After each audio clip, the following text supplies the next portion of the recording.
अस्सलाम वालेकुम dear student. तो आज हम यंग डबल स्लिट एक्सपेरिमेंट को कंटिन्यू करेंगे और आज कुछ हम और डेरिवेशन डिस्कस करेंगे। तो हम चलते हैं, स्टार्ट करते हैं। तो अब हमारा टॉपिक है position of the bright and dark fringes. इसका मतलब ये होगा कि स्क्रीन पे जो ब्राइट और डार्क फ्रिंजेस बनेंगी, या स्क्रीन पे आप देखेंगे तो अल्टरनेटिव ब्राइट और अल्टरनेटिव डार्क फ्रिंजेस बनेंगी। अब हम इनकी पोजीशन फाइंड करना चाहते हैं। पोजीशन मतलब हम ये फाइंड करना चाहते हैं कि फ़र्स्ट ऑर्डर की सेंटर से कितनी दूर बनेगी, second order bright fringe centre से कितनी दूर बनेगी। तो सारी जो पोजीशन होंगी हम सेंटर से मेजर करेंगे और इसको कहते हैं कि पोजीशन ऑफ ब्राइट और डार्क फ्रिंजेस। तो मैंने डेफिनेशन में लिखा है the distance of any order bright और dark fringe measured from the centre of screen is known as the position of fringe.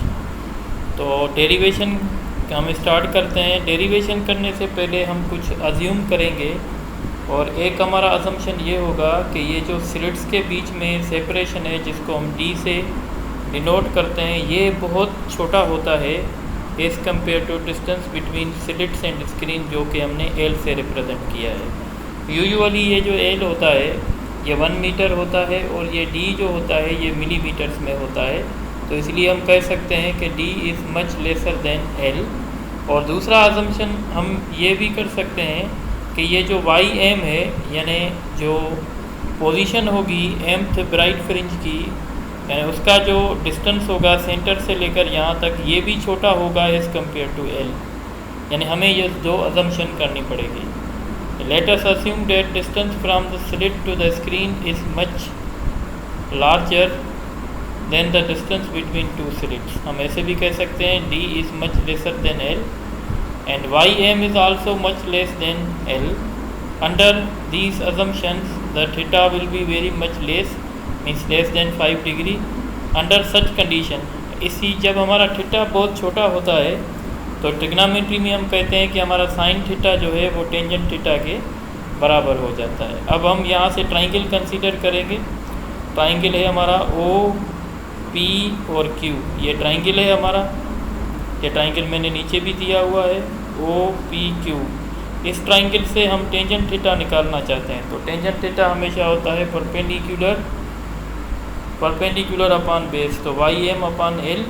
अब जैसे कि हम ऊपर लिख के आए हैं कि हमारा थीटा बहुत छोटा है, तो टेंजेंट थीटा की जगह पे हम साइन थीटा रख सकते हैं। अब हम दोनों साइड्स पे मल्टीप्लाई कर रहे हैं D, multiplying D on both sides. तो इसी तरीके से D sine theta is equal to YM L multiplied by D। थोड़ी देर के लिए हम कहते हैं ये हमारी इक्वेशन नंबर 1 है। अगर हम ब्राइट फ्रिंजेस की पोजीशन देखना चाहते हैं तो ब्राइट फ्रिंजेस के लिए ये जो पाथ डिफरेंस होगा D साइन थीटा होगा, ये m लेमडा के बराबर हो जाएगा। अगर हम ब्राइट फ्रिंजेस देखना चाहते हैं तो ये पाथ डिफरेंस m लेमडा हो जाएगा। अब हम इक्वेशन 1 और इक्वेशन 2 को आपस में कंपेयर कर सकते हैं।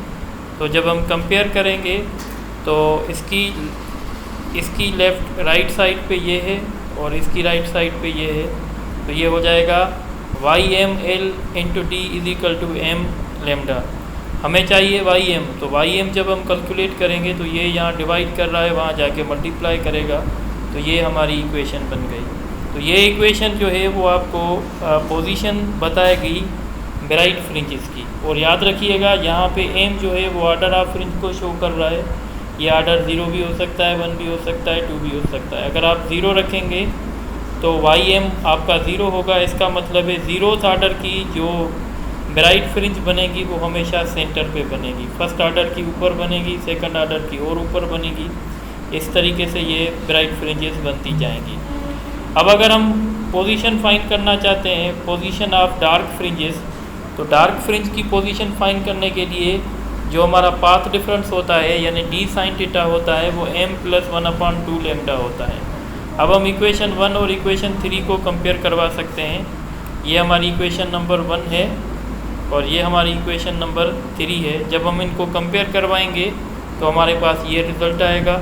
अगर हम यहाँ से YM को सॉल्व करना चाहते हैं तो D ऊपर जाके L ऊपर जाके मल्टीप्लाई करेगा और D डिवाइड करेगा। तो ये जो फार्मूला है ये हमें डार्क फ्रिंजेस की पोजीशन बताएगा। और यहाँ पे एम हमेशा ऑर्डर को शो करेगा। तो ये फार्मूला डार्क फ्रिंज की पोजीशन फाइंड करने के लिए है और ये फार्मूला ब्राइट फ्रिंज की पोजीशन फाइंड करने के लिए है। अब हम आगे चलते हैं, एक और टर्म डिस्कस करते हैं जिसको कहते हैं फ्रिंज स्पेसिंग या विड्थ ऑफ द फ्रिंज।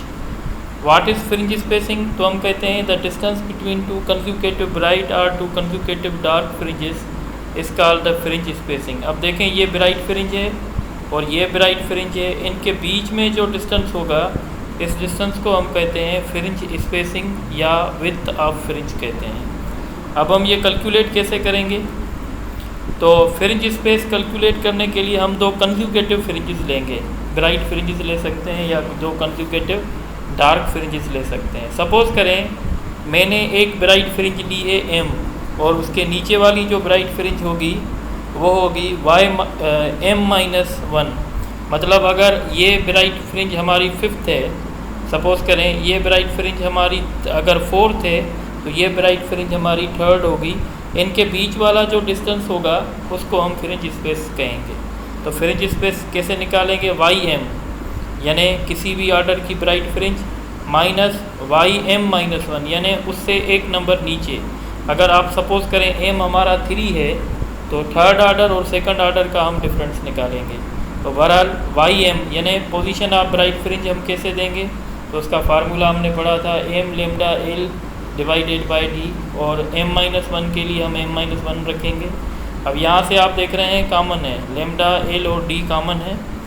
जब हम ये कॉमन लेंगे तो यहाँ से बचेगा m और यहाँ से बचेगा m-1 पर आगे माइनस है तो ये m माइनस हो जाएगा और माइनस इंटू माइनस प्लस हो जाएगा। तो आप देखेंगे m से कैंसिल हो जाएगा तो ये फ्रिंज स्पेसिंग का फार्मूला बन गया।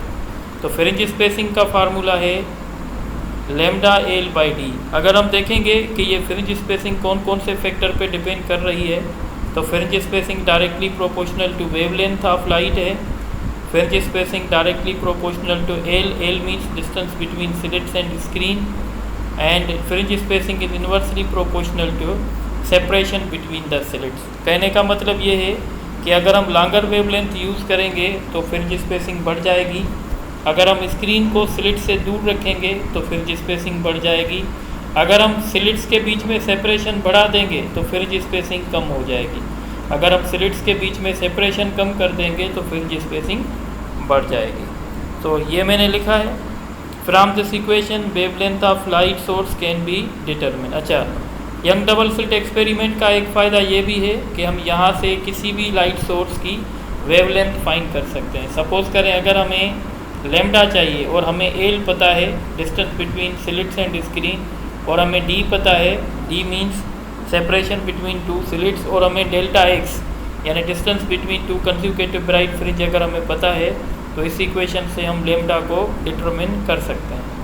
अब कुछ बातें ऐसी हैं जो यंग डबल स्लिट एक्सपेरिमेंट में आपसे क्वेश्चन जो है ना कर सकते हैं। एक पॉइंट ये है कि अगर ये यंग डबल स्लिट एक्सपेरिमेंट है हमारा, इसमें ब्राइट फ्रिंजेस और डार्क फ्रिंजेस जो होती हैं वो इक्वल स्पेस होती हैं, मतलब जितना डिस्टेंस दो ब्राइट फ्रिंजेस के बीच में होता है उतना ही डिस्टेंस दो डार्क फ्रिंजेस के बीच में भी होता है। और दूसरी पॉइंट है in Young double slit experiment is performed in water medium then fringe spacing will be decrease. अब देखें अगर हम ये सारा अरेंजमेंट अगर हम वाटर में करेंगे तो आपको पता है वाटर की रिफ्रैक्टिव इंडेक्स ज़्यादा होती है, ग्रेटर देन 1 होती है, और रिफ्रैक्टिव इंडेक्स जब ग्रेटर देन 1 होती है तो वेवलेंथ हमारी कम हो जाती है, यानी अब लाइट की वेवलेंथ कम हो जाएगी। तो आप देखें fringe spacing is directly proportional to wavelength. Water में ये एक्सपेरिमेंट करने से फ्रिंज स्पेसिंग कम हो यानी वेवलेंथ कम हो जाएगी, तो हम कहेंगे फ्रिंज की जो विड्थ है वो कम हो जाएगी। ये क्वेश्चन MCQs की बेसिस पे आ सकता है या आपके पेपर में भी आ सकता है कि अगर हम young double slit experiment water medium में करेंगे तो फ्रिंज स्पेसिंग पे क्या फ़र्क पड़ेगा, तो फ्रिंज स्पेसिंग डिक्रीज़ होगी। उसका रीज़न ये है कि वाटर में लाइट की वेवलेंथ कम हो जाएगी।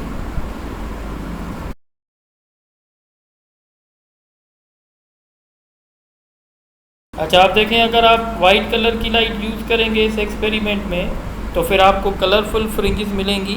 इस केस में सारे फ्रिंजेस की विड्थ जो है वो एक जैसी नहीं होगी, क्योंकि हर कलर की वेवलेंथ अलग है अगर आप वेवलेंथ चेंज करेंगे तो डेफिनेटली डेल्टा एक्स चेंज हो जाएगी। और इसमें जो सबसे ज़्यादा जो यानी फ्रिंज की विड्थ होगी वो रेड कलर की फ्रिंज होगी।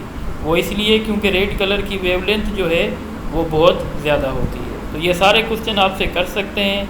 कभी कभी आपसे पेपर में क्वेश्चन करते हैं कि अगर एक स्टूडेंट कोई एक्सपेरिमेंट कर रहा था, उसने ब्लू लाइट यूज़ की थी, ब्लू कलर की लाइट यूज़ की थी, अगर वो ब्लू कलर की लाइट को रेड कलर की लाइट से रिप्लेस करेगा तो फ्रिंज स्पेसिंग पे क्या फ़र्क पड़ेगा? तो हम कहेंगे कि फ्रिंज स्पेसिंग इंक्रीज़ हो जाएगी, क्योंकि हमने जो अब सोर्स यूज़ किया है उसकी वेवलेंथ पहले वाले सोर्स से ज़्यादा है।